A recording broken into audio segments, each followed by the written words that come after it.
It's the 16th of March 2017, and you're listening to the Paul Clark podcast. So this particular edition of the Paul Clark podcast is significant. Significant for two reasons. One, because the topic within today's podcast has actually been inspired by a friend of mine on social media named Craig. I think that's your name, isn't it, buddy? Terribly sorry if I've mispronounced it. I can barely pronounce my own name half the time, mate. In fact, there's a reason why I call this the Paul Clark podcast. It's actually so I can remember who the hell I am. But he brought up a very interesting topic just a few weeks ago on my Facebook page, and it's one that I wanted to bring onto the podcast and discuss. So we'll get into that in a moment. But the other reason why this is a significant episode of the Paul Clark podcast is that this is actually the last one, okay? This is the last one in the series of the Paul Clark podcast. A couple of reasons as to why I'm putting this on hold. Because I'm putting it on hold, putting it on ice, putting it on hiatus for a while. One is actually because I'm working on something else right now. I'm working on another project. It is a podcast of sorts, but it's completely separate from this. I mean, this podcast and the other one that I'm working on bear absolutely no similarities in terms of style, in terms of topics and discussions. The other podcast is completely as far removed as you could get from this one. And you'll be hearing that, hopefully, in the next couple of weeks. And that podcast, it's more in keeping with the actual things that I really do care about, subjects that I actually really do like. Because, listen, I do like talking about politics and news and current affairs. But my God, it gets wearisome. Do you know what I mean? After a while. It gets very tiring. And the problem is now, politics is so polarised right now. And no matter what you say, no matter what you do, you're gonna end up upsetting and offending somebody, whether you mean to or not. This isn't like in the old days. Do you remember in the old days, and my dad often says this to me, about how, when he was working, you'd talk politics in the workplace. You'd discuss the up and coming general election, and maybe you'd agree, maybe you'd disagree. You'd hash it out. You'd talk about it. You'd go down the pub at lunchtime. You'd talk about it with the lads, and then maybe you'd have a good old argument. Maybe you'd have a good old debate, a very heated debate. But then you go back off into the factory or into the office, and you would still know that you end the day as friends. But right now, I think things are different now. And when it comes to discussing politics, when it comes to discussing news and current affairs, people are so emotionally raw about it that there's no guarantee that you're going to end the day, you're going to end the discussion, the political debate, still as friends. You might have a good old Barney, a good old argument, a good old row about, say, Theresa May and the Conservative Party, or Donald Trump and Hillary Clinton, and you think, you've left the topic, still, obviously disagreeing, but you're still friends, until you get home and they've blocked you on Facebook, or they've blocked you on Twitter, or they don't answer your calls, or they don't reply to your messages and your texts. And it's over something stupid. It's over something stupid as, which way did you vote in the referendum? Brexit or Remain? You know what I mean? And it's just at the point now where I just want to take myself out of that arena for a little bit. Just for my own sanity, if nothing else. Because as I said, politics is so polarised right now. And, if you support, say, a right-wing government like the Republican Party in America or the Conservative Party here in the United Kingdom, then you're a radical right-winger. And if you support, say, the Democrats and Hillary Clinton or the Labour Party and Jeremy Corbyn, then you're a liberal, elitist libtard. So no matter what you do, you're going to get branded as something. And I just think I think people are very tribal now with politics. And politics shouldn't be tribal. Both sides have good and bad within them. And it's not, the way people go on now, it's almost like politics has become like a sport, like a football match. And, you're scoring points against one side or the other. Well, I think politics is much more complicated than that. And I don't think it can be simplified like that. So, yeah, I've decided right now to just, to take myself out of the political arena. I'm going to work on this other project that I'm doing. There's also a couple of other projects. There's a few other projects, actually, that possibly I might get involved in. I've had some interesting offers in the last few weeks from two people. Whether these things that they want me to work on with them will manifest themselves in the real world, who knows?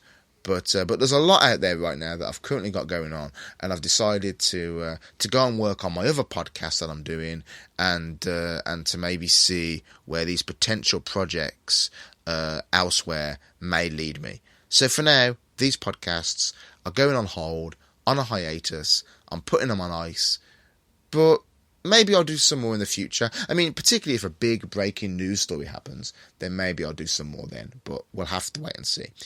Anyway, as I said though, the other thing about this podcast is it actually almost comes at the request of a friend of mine, Craig. In fact, Craig, you should feel very honoured, my friend, because effectively you get the last word on the Paul Clark podcast, so to speak. He brought up a topic just a few weeks ago on my Facebook, and it was the subject of immigration. And he wanted to know how me and my friends felt about immigration here in the United Kingdom. Now, I thought that, look, my thinking was, if I'm going to start getting into a debate about immigration and the rights and wrongs of immigration, I don't want to do it on a platform where I can easily be misrepresented, where I can be misconstrued, where I can have my words completely and utterly taken out of context. Because the thing with immigration is, it's such a controversial, such a divisive topic, that unless you're very plain, clear and specific, your words will get taken out of context and used against you. And that's very easy to do on social media, on Facebook and on Twitter. I mean, on Twitter, you only have 140 characters there. So how anyone can actually get into a debate on Twitter of any real significance, I've got no idea. But I thought, look, if I'm going to start talking about immigration, Craig obviously wants to know my views, so I'm going to give him my views, and I'm going to give you my views on how Paul Clark feels about immigration. Now, if you get to the end of this podcast, maybe you'll have a set view of me through my views on immigration. Maybe you'll think I'm a racist, a bigot, anti-immigrant. Maybe you'll think I'm pro-immigration, so maybe I'll be called a liberal, libtard elitist. Maybe I'll be called a special snowflake. I have no clue what you'll make of my views on immigration. But these are my views, not censored, not edited, not misrepresented. These are 100% authentically the views that I feel, the way I feel about immigration. So here you go. The way I feel about immigration is I've not got a problem with it as long as it's legal. The mainstream media and certain people on the Remain side, when we had the referendum last year, those that lost, the Remainers, the Ramonas, as some people call them, the media, people like, organisations like the BBC and Sky News, newspapers like The Guardian, certain corners of social media, want you to believe it was a racist vote. It was a vote against immigration. To kick out all the foreigners. No, it wasn't. You're listening to someone now who voted Brexit. You're listening to someone right now whose mum and dad voted Brexit. My next door neighbours, they voted Brexit. The people I work with voted Brexit. And I tell you now, not once did the subject of immigration enter their heads or even come up as a discussion. It wasn't even up for debate. The reason people voted Brexit was nothing to do with immigration. Nothing to do with it at all.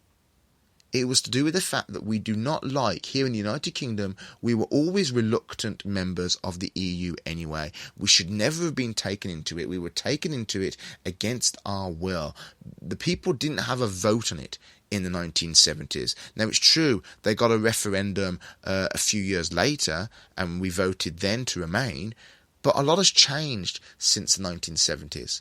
And people feel now that they want an independent Britain, in the same way that New Zealand, Canada, America, Australia, Japan, they're all independent countries. So why can't we be? But it had nothing to do with immigration, because the way I feel about immigration is quite simply this. As long as it's legal, and as long as you fill out the necessary documentation, you can come here. And as long as you're willing to say work, or as long as you're willing to put something into the country that you're coming to, then that's fine. So much the better.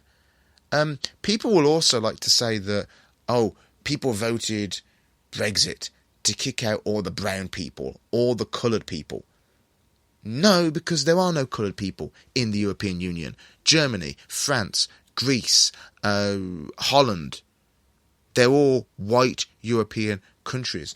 And the people in those countries, like France and Germany and Holland, they come from basically the same standard of living as you and I. They come from civilised countries. The immigration I have a problem with, aside from the fact that it's illegal, is people coming from, say, Syria or Pakistan or Iraq or Afghanistan. Yeah, I've got a problem with people coming from the Middle East, because they come from countries, they come from backgrounds that don't have the same values as you or I. And particularly, how is it fair that if someone from, say, Germany or France comes here and they've filled out all the necessary documentation and they've gone through all the bureaucracy, of becoming a member of the UK, to then have a bunch of Syrian refugees or a bunch of people from Iraq or Afghanistan or Pakistan come here illegally with no documentation, no passports, they don't even speak the language.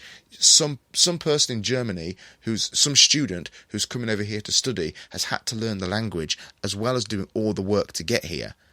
And yet a bunch of Syrians have just, been shoved onto a ship or jumped on the back of a lorry and have come here illegally without speaking the language, with no skills, with no documentation. That can't be fair, can it? Surely that's not about being racist. Surely that's just about being fair. If those people from those countries want to come here, absolutely fine. As long as we know who they are, what their values are, what their beliefs are, then fine. You're more than welcome to come here. But the people from Germany, from France and European countries, why would we want to stop them coming here? Because they come from basically the same civilized backgrounds with the same values as you or I. The immigration that I don't like is people coming from these other countries. And I'm running out of time already, but let me just ask you this. Have you ever heard anyone during the whole Brexit campaign, or even through Trump, the whole presidential election of Donald Trump, did you actually hear anyone ever say, outside of the television, outside of, say, right-wing radical radio shows like the John Gaunt Show, or Bill O'Reilly or something, have you heard anyone outside of those shows actually express any real anti-immigrant views right in front of your face, be it in a shop, be it in a restaurant, be it in a pub, be it on the bus, on the tube, on the coach, on the way into work in the morning? Have you actually ever heard someone say, we want to kick out all the immigrants?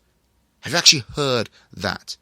Because I would hazard a guess you probably haven't, and it all comes from the television. Unfortunately, I'm out of time, guys. There's a lot there for you to talk about. Thanks for listening to this podcast. Really enjoyed it. And look out for my new podcast, The Sanctuary, starting very soon. Thanks for listening.